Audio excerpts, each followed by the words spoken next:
this is kind of a random one, but I always like to install uBlock Origin or uBlock. I think it's just regular uBlock for Chrome. Add to Chrome, add extension, and then this blocks pretty much most of the ads. This one here actually had ads right here, which is really annoying.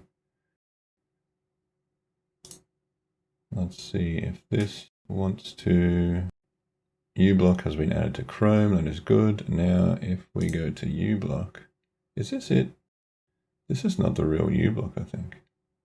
I think we wanted uBlock Origin actually. uBlock Origin. What happened to uBlock Origin, man? I think this is the one. Let's see if uBlock is working. Pin this up here, reload. We should get rid of ads. Yep, there we go. Now we've got no ads. Thank you. Disable ads. Oh, there he is.